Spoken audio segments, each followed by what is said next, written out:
நான் புறப்படுறேன் குருதேவா அப்படின்னு சொல்லிட்டு சிஷ்யங்கள்லாம் விடைபெற்று குருக்கிட்ட சொல்லிட்டு எல்லோரும் வெளில போகிறாங்க.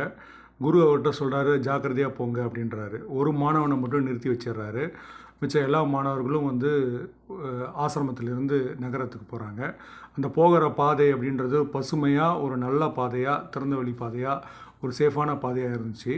ஆனால் ஒரு மாணவனை மட்டும் குரு என்ன சொல்கிறாருன்னு சொன்னால், நீ வந்து போய் காய்கறி வாங்கிட்டு வா, அந்த மலைப்பாதை வழியாக கீழே இறங்கி போ அப்படின்றாரு. அந்த பாதை வந்து ரொம்ப கடினமானது, கல்லும் முள்ளும் இருக்கக்கூடிய பாதை.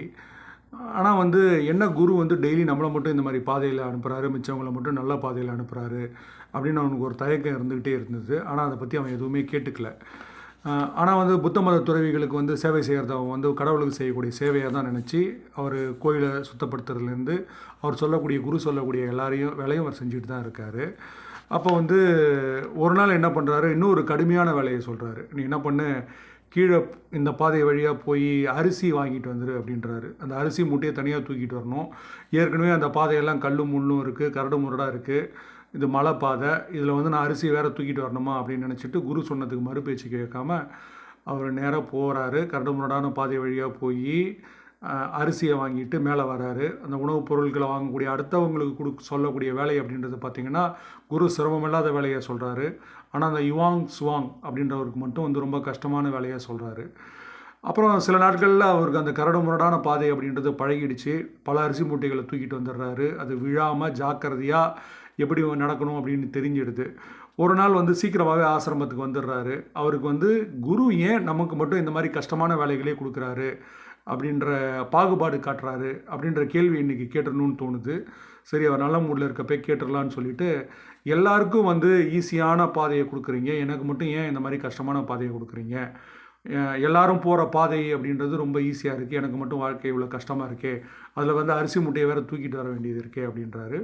குரு சொல்கிறாரு, கொஞ்ச நேரம் நீ வெயிட் பண்ணு, எல்லோரும் வந்துட்டோம், அதுக்கான பதிலை எல்லோரும் முன்னாடியும் சொல்கிறேன் அப்படின்னு சொல்கிறாரு.